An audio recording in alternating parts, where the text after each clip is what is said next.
விஜய் டிவில பல நிகழ்ச்சிகளை இப்ப கலக்கி கொண்டிருக்கிற ஒரு விஜய் டிவி பிரபலம் என்று கூட குறிப்பிடலாம். அம்மம்புரம் சரவணன் சேரத்தான்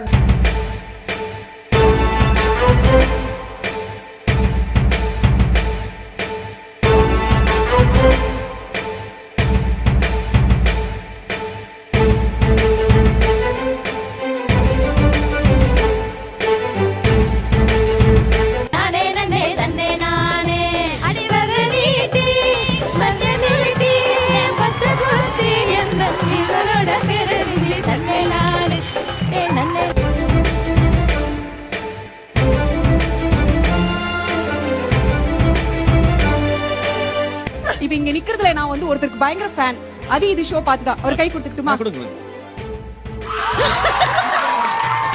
நான் நடிக்கிறது பார்த்தீங்கன்னா இப்போ அதிதி அது அண்டாகாசம் ஊ சொல்றியா ஊ சொல்லு எல்லா நிகழ்ச்சியுமே பண்ணி கொண்டிருக்கேன், நான் பார்த்து கொண்டு இருக்கிறேன். அப்பா அப்பா ராமசாமி சினிமாவில் மிக சிறந்த எடிட்டர்.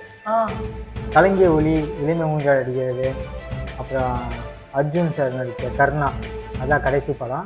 அது வரைக்கும் நிறைய படம் பண்ணியிருக்காங்க, தெலுங்கு தமிழ் மலையாளம் எல்லா லாங்குவேஜும் பண்ணியிருக்காங்க. பேசிக் லைஃப் அதாவது ஒன்றுமே இல்லை எங்கள் கையில் அப்படின்னும்போது அம்மா வீட்டு வேலைக்கு, அக்கா டீச்சரா, நான் ஸ்டடிஸை நிறுத்திட்டு ஃபஸ்ட்டு என்னோடய ஒர்க்கு பென்சில் பிளாஸாவில் 2 வீலர் பார்க்கிங் டோக்கன் போடுறது, பிளாட்ஃபார்ம்லேருந்து ஒர்க்கை ஸ்டார்ட் பண்ணேன். பேம்ப்ளெட்ஸ் போடுறது, பேப்பர்ஸ் போடுறது, ஒரு மாதிரி இந்த ஸ்ட்ரகிள் லைஃப் அந்த குக்கு மாதிரி, பிக் பாஸ் இந்த மாதிரி ஷோஸில் நம்மளோட டேலண்ட்ஸை நம்மளோட என்ன ப்ரூவ் பண்ண முடியுமோ அதை ப்ரூவ் பண்ணணும்.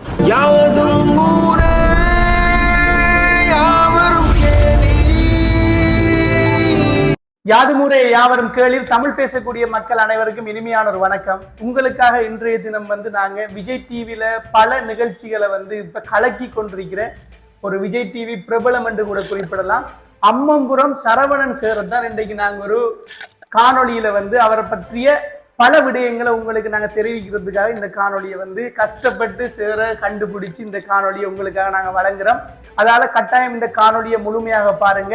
எங்கட சேனல்ல இந்த காணொலி நீங்க முதலாவது பாக்குறீங்கன்னு சொன்னா கட்டாயம் எங்கட காணொலிக்கு சப்ஸ்கிரைப் பண்ணி பெல் பட்டனை கிளிக் பண்ணி உங்களால முடிஞ்ச ஆதரவு தாங்க. ஏனைய சமூக வலைத்தளங்கள்ல பாக்குறாக்களா இருந்தாலும் கட்டாயம் யூடியூப்ல உங்களால முடிஞ்ச ஆதரவு தாங்க. காணொலிக்குள்ள போகலாம். வணக்கம் சார். வணக்கம். எப்படி சோமா இருக்கிறீங்களா? நல்லா இருக்கு. இப்ப விஜய் டிவியை பார்த்தாலே சார் நிறைய ப்ரோக்ராம்ல சேரத்தான் தாயக்கூடிய மாதிரி என்னென்ன ப்ரோக்ராம் சார் இப்ப செஞ்சு கொண்டிருக்கிறீங்க விஜய் டிவில? நான் நடிக்கிறது பார்த்தீங்கன்னா இப்போ அதிதி அது அண்டாகாசம் ஊ சொல்றியா ஊ சொல்றியா எல்லா நிகழ்ச்சியுமே பண்ணி கொண்டிருக்கேன், நான் பார்த்து கொண்டு இருக்கிறேன். இப்ப அங்க பாக்குற பார்வையாளர்களுக்கு அந்த நிகழ்ச்சி உங்களை கண் முன்னால போகும்ன்றதுக்காக நாங்க அந்த பேரை சொல்றோம் சார். இப்ப பாத்தீங்கன்னு சொன்னா உண்மையாவே நீங்க நிறைய திறமைகளை நகைச்சுவையாக இருக்கட்டும், ஏதாவது கேரக்டர் வைஸாக இருக்கட்டும், எல்லாமே பக்காவா செஞ்சு கொண்டிருக்கிறீங்க சார். இப்ப கடந்த கால வாழ்க்கைகள் சேரை பற்றி ஒரு அறிமுகம் பலருக்கு தெரியாம இருக்கலாம். இப்ப பலர் நினைப்பாங்க சார் இப்ப நிறைய நிகழ்ச்சிகள் செஞ்சு கொண்டிருக்கிறீங்க, இந்த நபர் யாரு, இப்ப அம்மம்புரம் சரவணன் சார் யார் என்று சொல்லி பலருக்கு பல கேள்விகள் இருக்கு. உங்களோட அறிமுகம், உங்களோட இப்ப விஜய் டிவிக்குள்ள நீங்க உங்களோட எப்படி நீங்க இந்த துறைக்குள்ள வந்தீங்கன்ற சம்பந்தமா ஒரு அனுபவத்தை எங்களுக்கு பகிர்ந்து கொள்ள முடியுமா? விஜய் டிவி மேடை இதற்காக நிறைய பேர் எதிர்பார்த்துட்டு இருக்காங்க இந்த மேடையில் ஏறணும். ஆனால் என்னோட ஸ்டோரி எடுத்துக்கிட்டா சினிமாக்கே நான் வரக்கூடாதுன்னு இருந்தேன், சினிமாவுக்குவே வரக்கூடாதுன்னு இருந்தேன். என்ன காரணம்னா அப்பா ராமசாமி சினிமாவில் மிக சிறந்த எடிட்டர். கலங்கிய ஒளி இளமை மூஞ்சால் அடிக்கிறது, அப்புறம் அர்ஜுன் சார் நடித்த கர்ணா அதான் கடைசி படம். அது வரைக்கும் நிறைய படம் பண்ணியிருக்காங்க, தெலுங்கு தமிழ் மலையாளம் எல்லா லாங்குவேஜும் பண்ணியிருக்காங்க. ஒரு சிறந்த எடிட்டர் அப்போ அந்த காலகட்டத்தில் 70s 80s 90s வரைக்கும் நல்லா இருந்தாங்க. அவரோட லைஃப் ட்ராவல் என்னென்னா அவர் லேட் மேரேஜ் பண்ணார், 43 தான் மேரேஜ் பண்ணார். 43 மேரேஜ் பண்ணிட்டு ஒரு 60 ஏஜ் அவங்க இறந்துட்டாங்க. அப்படின்னு பார்த்தீங்கன்னா ஒரு 43 to 60 ஒரு 15 இயர்ஸ் தான் எங்கள் கூட ட்ராவல் ஒரு 15 வருஷம் தான். ஒரு மிகப்பெரிய எடிட்டரா இருந்தாலும் சார் கொஞ்ச காலம் தான் உங்களோட வாழ்ந்திருக்காரு. ஆமாம் வாழ்ந்திருக்கேன். ஆனால் எங்கள் கூட வாழ்ந்த டைம் அவர் அதுக்கு முன்னாடி நல்லா இருந்தார். அந்த டைம் ஒரு ஸ்ட்ரைக் பீரியட் அப்புறம் ரொம்ப கஷ்டமான சினிமா ஒரு கஷ்டமான சுச்சுவேஷன் இருந்த டைம் அது. அதனால அவங்க இறந்த பிறகு நம்ம ஒரு ஒரு ஒரு மாதிரி ஒரு பேசிக் லைஃப், அதாவது ஒன்றுமே இல்லை எங்கள் கையில் அப்படின்னும்போது அம்மா வீட்டு வேலைக்கு, அக்கா டீச்சரா, நான் ஸ்டடீஸை நிறுத்திட்டு ஃபஸ்ட்டு என்னோடய ஒர்க்கு வந்து ஸ்பென்சர் பிளாசாவில் 2 வீலர் பார்க்கிங் டோக்கன் போடுறது, பிளாட்ஃபார்ம்லேருந்து ஒர்க்கை ஸ்டார்ட் பண்ணேன். பேம்ப்ளெட்ஸ் போடுறது, பேப்பர்ஸ் போடுறது, ஒரு மாதிரி ஒரு அந்த ஸ்ட்ரகிள் லைஃப் அந்த இது அப்படியே ஒரு நியர்லி ஒரு 10 இயர்ஸ் அந்த இதுதான் ஸ்டார்ட் ஆகிருப்பாங்க. இந்த 10 இயர்ஸ் வந்து அப்படியே நம்ம என்ன பண்ண போகிறோம்னு தெரியாது. ஏதோ இன்றைக்கி ஒர்க் பண்ணுறோம் ஏதோ அப்படின்ற மாதிரி தான் இன்றைக்கி லைஃப் ரன் பண்ணுறோம் அப்படின்றதுல ஒவ்வொரு பிஸ்னஸாக பண்ணலாம் சொல்லி பிரிண்டிங் கற்றுக்கலாம், தொழிலாக இருக்கும் நம்மளுக்கு அப்படின்னு சொல்லி ஸ்க்ரீன் பிரிண்டிங் கற்றுக்கிட்டு அப்புறம் மேனுஃபேக்சர் அந்த மாதிரி இதில் நம்ம ஒர்க் பண்ணி பிரிண்டிங் லைனில் ஒர்க் பண்ணிவிட்டு இப்படியே ட்ராவல் பண்ணிகிட்டே இருந்தது. விஜய் டிவின்றது எல்லா சினிமாவை இன்ட்ரெஸ்டாக வருவாங்க. நான் வேண்டான்னு இருந்தேன், ஏன்னா அப்பா ஒன்றுமே சம்பாதிக்கல, இவ்வளோ நம்மளுக்காக எதுவுமே பண்ணல, சினிமாவில் நம்ம என்ன பண்ண போகிறோம்னு ஒரு இது இருக்கும்ல. அப்பா இவ்வளோ பணம் பண்ணி ஒன்று நம்மளுக்காக ஒன்றுமே சேர்த்து வைக்கல, அதனால சினிமாவில் பெருசாக நம்மளால் எதுவும் பண்ண முடியாதுன்ற ஒரு சுச்சுவேஷன் இருக்கும்ல. அதனால வேண்டாம்னு இருந்தோம். பட் நம்மளோட அப்பாவோட ஆசீர்வாதம் நம்மளை வந்து எப்படின்னு சினிமா விஜய் டிவியில் நீயான செட்டு போடுற நாள் அந்த செட்டை வந்து வேடிக்கை பார்க்க போனேன். நீயான டைரக்டர் ஆண்டனி சாரோட பிரதர், நானும் ஃப்ரெண்டு. என்ன சும்மாவா போய் அந்த செட்டு போட்டுட்ருக்காங்க, ஃபைனல் ஷூட் ஆரம்பிக்கிறாங்க. ஃபஸ்ட்டு ஷூட் நீயானோட ஃபஸ்ட்டு ஷூட் ஆரம்பிக்கிறாங்க. அங்கே போனோன்னே அந்த அக்கௌண்ட்ஸ் அது என் கையில் கொடுத்துட்டு இதெல்லாம் நோட் பண்ணி வச்சுக்கோ, கேஷிங் அக்கௌண்ட்ஸையும் கொடுத்து இதை பண்ணி வச்சுக்கோ அப்படின்னு. அங்கே ஸ்டார்ட் அப் பண்ணது தான் இந்த விஜய் டிவி. அந்த இறைவன்றதும் உங்களோட அப்பாட ஆசீர்வாதமும் தான் உங்களை இந்த ஃபீல்டுக்குள்ள எடுத்துறீங்க. நீங்க வந்து ஃபீல்டு வேணாம், அப்பா வந்து பெரிய பெரிய படங்கள்ல எடிட்டரா ஒர்க் பண்ணாரு, ஆனா அவர் சினிமாவால எங்களுக்கு ஒன்றும் செய்யலன்ற அந்த மனசு உங்களுக்கு இருந்தாலும் இந்த கடவுள்ன்ற ஒரு ஆசீர்வாதம் உங்களை இப்ப விஜய் டிவிக்குள்ள கொண்டு வந்துருக்கீங்க. இந்த மக்களுக்கு தெரிவிச்சு கொள்ற விடயம் என்னன்னா, இப்ப சரவணன் சாரை பார்க்கும் பொழுது ஒரு நகைச்சுவையாக வந்து நிறைய விடயங்கள் செய்வாரு. ஒரு திறமையான ஒரு நபராக இருந்தாலும் எவ்வளவு ஒரு கஷ்டப்பட்ட பாதையில எந்த ஒரு பின்புலமும் இல்லாம வளர்ந்து வந்திருக்கிறார் என்றதற்கு ஒரு உதாரணமாக வந்து நாங்க சரவணன் சாரை குறிப்பிடலாம். உண்மையாவே வந்து சார் எங்களுக்கு ஒரு இளம் சமுதாயத்துக்கு ஒரு மோட்டிவேஷன் அறிக்கை. உண்மையாவே அது பெரிய விடயம் சார். அடுத்தது சார், இப்ப உங்களுக்கு அடுத்த உங்களோட இலக்கு என்ன சார்? உங்களோட ஃபியூச்சர் கோல் என்னன்னா, இந்த வாய்ப்பு கிடைச்சோன்னு கிடைச்சது அதுக்கப்புறம் நம்ம என்ன பண்றதுன்னு ஒரு இருக்குல்ல. அப்போ என்னன்னா அங்கே நம்ம இது வந்து பிராண்டட் சேனல் விஜய் டிவின்றது, அந்த ஸ்டேஜ் ஏறதுக்கே எல்லாருமே பிடிக்கிறாங்க. அவ்வளோ பேர் நம்ம கண்ணு முன்னாடி பார்க்குறோம், மேனேஜர் வந்து பார்ப்போம், இவ்வளோ பேர் விஜய் டிவிக்காக வராங்க, சான்ஸ் தேடி வராங்க, ஏகப்பட்ட பேர் விஜய் டிவின்னு வராங்க. நான் அதில் கற்றுக்கிட்டேன்னா இது ஒரு பிராண்டட் சேனல் வாய்ப்பு நம்மளுக்கு கிடைச்சிருக்கு, சாதாரணமாக உள்ள நுழைஞ்சு அங்கே என்ன பண்ண முடியும்னு பார்த்தோம். அப்போது எல்லா ப்ரோக்ராமும் நம்ம கண்ட்ரோலில் இருக்கணும், நம்மளுக்கான ஒரு ஐடென்டிஃபையாக இருக்கணும். இந்த சேனல் விஜய் டிவியா சரவணன் அப்படின்ற ஒரு ஐடென்டிஃபை இருக்கணும் அப்படின்றது. எல்லா ஷோவுமே என்னோட கண்ட்ரோல் மேனேஜராகவே, எல்லா ஷோவுக்குமே நான் மேனேஜராக அந்த ட்ராவல் பண்ண ஆரம்பித்தேன். நியர்லி இப்போது மோஸ்ட்லி ஒரு 20 இயர்ஸ் கிட்ட நியர்லி வந்துட்டோம். அப்படி போயிட்டே இருக்கும்போது இந்த ட்ராவல் என்னென்னா, நம்ம ஒரு பேர் எடுக்கணும் அப்படின்னு நினைக்கும் போது நம்மளால் சம்பாதிக்க முடியாது, நிறைய சாக்ரிஃபைஸ் பண்ணணும்.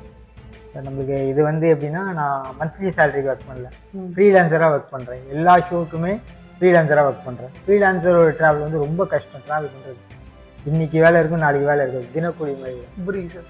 அப்படின்னும் போது ரொம்ப கஷ்டப்பட்டு அப்படியே வந்துட்டு இருக்கும். வரும்போது அந்த நடிப்புக்கான இன்ட்ரெஸ்ட்டும் நம்மளுக்கு கிடையாது. எல்லாம் இன்ட்ரெஸ்ட் எடுத்து நடிக்க வந்தாங்க, நடிப்புக்கான இன்ட்ரெஸ்ட்டும் கிடையாது. பட் இந்த நகைச்சுவை பண்ணுறாங்களே, இந்த வடிவேல் பாலாஜி, இது அப்புறம் அமுதவாணன், பாலா, புகழ், இந்த மாதிரி இவங்கெல்லாம் அவங்க அந்த இதில் வந்து தனசேகர், இவங்கெல்லாம் என்னன்னா நம்மளை வந்து சப்போர்ட் பண்ணாங்க. பார்க்க நாகேஷ் மாதிரி இருக்கீங்க, எதா பண்ணுங்க அப்படின்னு சொல்லும்போது, நம்ம நிறைய பேர் இந்த ஸ்டேஜுக்காக காத்துட்டு இருக்காங்க, நம்ம ஏன் ட்ரை பண்ணக்கூடாது இந்த ஸ்டேஜில் அப்படின்னும்போது என்ன ஒன்றா டக்குன்னு ஸ்டேஜ் ஏறிட முடியாதுல்ல. கேட்குறவங்க கேட்பாங்க, என்ன மேனேஜராக ஒர்க் பண்ணிட்டு இருக்கேன், இந்த ஸ்டேஜ் எதுக்கு இருக்கு அப்படின்வாங்க. பட் நம்மளுக்கு ஒரு இன்ட்ரெஸ்ட் இருக்கணும் உள்ள. நம்ம வந்து அடுத்த ஸ்டேஜுக்கு போகணும், இந்த ஸ்டேஜில் தான் நம்ம ப்ரூவ் பண்ண முடியும் அப்படின்னு ஒரு டிசைட் பண்ணணும். அதுக்கு நம்ம பெரிய கேரக்டர்ஸ்லாம் பண்ணோன்னா டக்குன்னு அந்த வாய்ப்பு கிடைக்காது. இந்த பெரிய கேரக்டர்ஸ் பண்ணோன்னா அதுக்காக நம்ம நிறைய ஒர்க் பண்ணணும். அப்போ என்னென்னா அட்மாஸ்பியராக சும்மா கேமியோவில் அட்மாஸ்பியராக 2 அடியாலாம் போகிறாங்களா, ஏறிட்டு டக்குனு இறங்கிடுவோம். இந்த மாதிரி நிறைய சீக்வன்ஸில் அப்படியே சின்னதாக வந்துட்டு இருக்கும்போது மக்களுக்கு வந்து நம்மளோட பாடி லாங்குவேஜும் நம்ம பண்ணுறதும் பிடிச்ச சேனல் நோட் பண்ணுறாங்களே. ஆமாம், இவர்கிட்ட ஏதோ ஒரு திறமை இருக்கு. அப்போனா இவர் வந்து ஸ்டேஜ் ஏற்றுனா கூட இருக்கவங்க இவங்க கமெண்ட் பண்ணுறாங்க. இந்த கமெண்ட் வந்து பார்க்குறவங்களுக்கு வந்து ஒரு ஃபன் ஆகிடுச்சு, என்டர்டைன்மெண்ட் ஆகிடுச்சு. நம்மளோட அந்த ஆக்டிவிட்டிஸ் மக்களுக்கு பிடிக்குது. அதை வந்து நான் ப்ளஸ்ஸாக எடுத்துக்கிட்டு ரொம்ப நேசித்து இந்த இதை நான் அப்படியே ட்ராவல் பண்ணிக்கிட்டே இருக்கிறதுனால இன்றைக்கி மக்கள் எங்கே போனாலும் கேட்குறாங்க, எதிர்பார்க்குறாங்க. யார் அந்த கேரக்டர்னு நமக்கு அப்படியே வந்து எதிர்பார்க்குறாங்க, நீங்கள் தானே அது அப்படின்னு. அது நம்மளுக்கு ஒரு அடுத்தடுத்த லெவலுக்கான ஒரு மோட்டிவாக இருக்குது, பெரிய இதாக இருக்குது. அப்போதான் நமக்கு தெரியுது, ஓ மக்கள் நம்மளை ரசிக்கிறாங்க, நிறைய பேர் ரசிக்கிறாங்க, நம்ம இன்னும் நிறைய பண்ணணும், நிறைய ஸ்டேஜ் ஏறணும். சின்ன கேரக்டர்ஸ் பண்ணாலும் அது ஒரு மக்களோட மனசுல நிக்குது. ஆமாமா, மக்களோட மனசுல நிக்கிற மாதிரி இருக்கு. என்னடா இப்ப நாங்களும் இந்த காணொலி சேர்ப்பவங்க எடுக்கிறதுக்குரிய காரணம் மக்களோட மனசுல நிக்குது. விஜய் டிவி ஸ்டேஜ்ல சின்ன கேரக்டர்ஸ் நம்ம பண்ணிட்டு இருக்கோம். அது சப்போர்ட்டிவா மாக்காப்பா இருக்காங்க, அப்புறம் ராமர், மதுரமுத்து, இவங்க எல்லாருமே நமக்கு எப்பவுமே ஒரு சப்போர்ட்டா இருக்காங்க. அடுத்தது அதுல ஒரு பெரிய ஷோஸ் தான் இருக்குது, Cooku with Comali, Bigg Boss, இந்த மாதிரி ஷோஸ்ல நம்மளோட டேலண்ட்ஸை நம்மளோட என்ன ப்ரூவ் பண்ண முடியுமோ அதை ப்ரூவ் பண்ணணும். அது ஒரு நெக்ஸ்ட் லெவல் ஆஃப் இது மூவ் பண்ணிட்டு இருக்கோம், அது நடக்கணும். அதுக்கப்புறம் மூவிஸ், இப்போ பாட்டில் ராதா அந்த படத்தில் இப்போ நடித்து ஒரு கேரக்டர் பண்ணியிருக்கேன். அண்ட் தென் அடுத்தடுத்த இது நிறைய பேர் பார்க்கும்போதெல்லாம் கேட்குறாங்க, சினிமா ஆட்களோட இது என்னென்னா எதிர்பார்ப்பு இருக்குது. நம்மளை பார்த்தோன்னே சார் நீங்கள் தானே அந்த கேரக்டர்ஸ் பண்ணுறீங்க, உங்களுக்கு அதில் உங்களுக்கான டைம் இப்போ இருக்குது சினிமாவில், நீங்கள் கண்டிப்பாக நிறையா பண்ணணும், நிறைய வாய்ப்பு இருக்குது உங்களுக்கு அப்படின்னு நிறையா சப்போர்ட் பண்ணுறாங்க. நம்மளை தூக்கி விடுறதுக்கு ரெடியாக இருக்காங்க. நம்ம அதுக்கு ரெடியாக இருக்கும். உண்மையாகவே ஒரு சந்தோஷம் பறிக்கு சார். உங்களோட அந்த பேசுகிற முறையெல்லாம் வந்து உண்மையாகவே மகிழ்ச்சியாக இருக்கு. நான் இந்த இடத்துல ஒரு விஷயம் மட்டும் சொல்லணும்னா, உண்மையாக விஜய் டிவியை பற்றி சில விடயங்கள் சொல்லணும் சார். நிறைய நபர்களை வந்து வளர்த்துட்ட ஒரு சேனல் என்று சொன்னால் விஜய் டிவி தான். விஜய் டிவி உண்மையாகவே அந்த வேலையை செய்கிறதுக்கு நாங்கள் விஜய் டிவிக்கு உண்மையாகவே ஒரு பொதுமகனாக வந்து நன்றி சொல்லணும். அதுவும் ஒரு தமிழ் சேனல், நிறைய தமிழ் பேசக்கூடிய உறவுகளை வளர்த்துவிடக்கூடிய ஒரு சேனல் அறிக்கை. இப்போ சேரும் வந்து இவ்வளவு ஒரு திறமையான நபராக இருந்தாலும் அதுக்குரிய களம் உங்களுக்கு விஜய் டிவி அமைச்சிருக்கு. இப்போ நாளைக்கு நீங்கள் ஒரு பெரிய ஒரு ஸ்டாராக இப்போ சினிமா துறையிலேயே நீங்கள் சாதிக்கிறீங்க சார், சாதிப்பீங்க. உங்கள்கிட்ட அந்த மோட்டிவ் இருக்கு, அதுக்கு ஒரு அடித்தளத்தை விஜய் டிவி போட்டு கொடுத்துருக்கு. அதே மாதிரி நிறைய நபர்களுக்கு ஒரு அடித்தளத்தை விஜய் டிவி போட்டு கொடுத்துருக்கு. நாங்களும் விஷ் பண்ணுறோம் சார், நீங்கள் அடுத்த கட்டம் பெரிய பெரிய ப்ரோக்ராம்களில் போய் சினிமாவிலையும் போய் சாதிக்கணும் என்று சொல்லி. நானும் இப்போ ஸ்ரீலங்காவிலிருந்து இப்படியான ஒரு கனவோடு தான் வந்தேன். அந்த டிப்பில் எனக்கு சரவணன் சார் எல்லாம் பார்க்கும்பொழுது உண்மையாகவே என்னாலையும் சாதிக்க இயலும். விஜய் டிவியில் ஒரு நிகழ்ச்சியாக இருக்கட்டும், இல்லாட்டி ஏதோ ஒரு சினிமா துறையாக இருக்கட்டும், சாதிக்க முடியும் என்று சொல்லி ஒரு உற்சாகத்தை கொடுக்கிறது சார். உண்மையாகவே உங்களோட அந்த ஆட்டிடியூட், அடுத்தது உங்களோட அந்த பாசிட்டிவான அந்த ஸ்பீச், அடுத்தது உங்களோட அந்த நீங்கள் அந்த விஜய் டிவியில் நிகழ்ச்சிகளில் நீங்கள் பேசுகிற அந்த நடந்து கொள்கிற விதம் எல்லாம் வந்து எங்களுக்கு ஒரு முன்னுதாரணமாக இருக்கு சார். அது உண்மையாகவே ஒரு பெரிய விடயம். இது என்னன்னா, நீங்கள் எந்த ஒரு விஷயமானாலும் நேசித்து அதை ரசித்து பண்ணிங்கன்னா இல்லைனா அது வந்து உங்களுக்கு வந்து அடுத்தடுத்த லெவலுக்கு உங்களை கொண்டு போகும். சினிமா அதுதான், எப்பவுமே நேசித்து ரசித்து பண்ணணும். எந்த சின்ன விஷயம் பண்ணாலும் அதை நீங்கள் பண்ணிட்டீங்கனாலே நீங்கள் ஜெயிச்சிட்டீங்க. அதான் இல்லைனா அது உண்மையாகவே அது பெரிய விஷயம் சார். நீங்கள் சொல்கிறது நிறைய பேர் வந்து நிறைய திறமைகள் இருக்கும், ஆனால் அவங்களுக்கு போராடுறதுக்குரிய மனநிலை இருக்காது, அதுக்குரிய ஸ்டெப்பை வைக்கிறதுக்குரிய சந்தர்ப்பம் இருக்காது. உண்மையாகவே நானும் இப்போ ஸ்ரீலங்காவிலிருந்து இந்தியாவுக்கு வந்து 11 நாள் தான் ஆகுது. ஆனால் இந்த இடத்துல நான் சரவணன் சேர மாதிரி ஒரு இப்போ சாதிச்சு கொண்டிருக்கிற நபர்கள் எல்லாம் சந்திச்சு நான் பேசுகிறேன் என்று சொல்றது கூட எனக்கு ஒரு மகிழ்ச்சியாக இருக்காது. அந்த இறைவன்ற ஒரு அணுக்கரம். ரெண்டாவது முயற்சி செய்யக்குள்ள வந்து ஒரு வாய்ப்பு ஒன்று கட்டாயம் கிடைக்கும்ன்றதுக்கு ஒரு உதாரணமாக கருதுறேன் சார். இப்ப இந்த காணொளி பார்த்திருக்கிற பார்வையாளர்களுக்கு, இளைஞர்களுக்கு, அடுத்த சமுதாயத்துக்கு ஏதாவது சொல்லணும்னா என்ன சார் சொல்லுவீங்க? இல்லை, முயற்சி பண்ணுங்க, பட் எதுவுமே நேசிச்சு பண்ணுங்க. முயற்சி பண்ணுங்க, நேசிச்சு பண்ணுங்க. ஓகே சார், ஃபெமிலி சம்பந்தமா ஏதாவது விடயங்கள் மெரி பண்ணிட்டீங்களா? எத்தனை பிள்ளைகள் இருக்கிறாங்க? ஃபேமிலி, ஒய்ஃப், ஒரு பையன் 9th ஸ்டாண்டர்ட் படிக்கிறான்.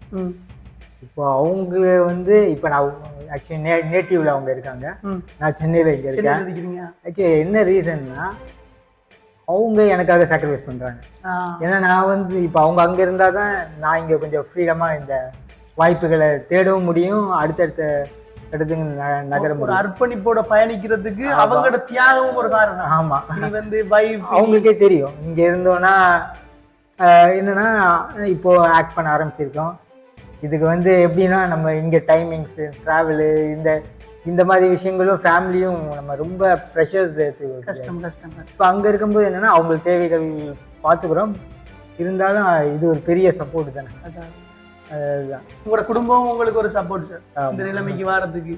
அவங்களுக்கு உண்மையாகவே வந்து நாங்கள் சரவணன் சார் ஒரு சகோதரமாக நானும் உங்களுக்கு நன்றி சொல்கிறேன். அக்கா, பிள்ளைகள், உண்மையாகவே சார் நீங்கள் மேலும் மேலும் வளருவீங்க. சார் சொன்ன மாதிரி எல்லாரும் முயற்சியோட இருங்க. உங்களோட பாதையில் வர தடைகளை வந்து தான் தாண்டி போகணும், அதுக்காக நீங்கள் பின்னிக்க கூடாதுன்றதை சொல்லி உண்மையாகவே சார் இவ்வளவு நேரம் எங்களுக்கு நேரம் ஒதுக்கி ஒரு அருமையான ஒரு விடயங்களை வந்து எங்களுக்கு பகிர்ந்து கொண்டமைக்கு நன்றி சார்.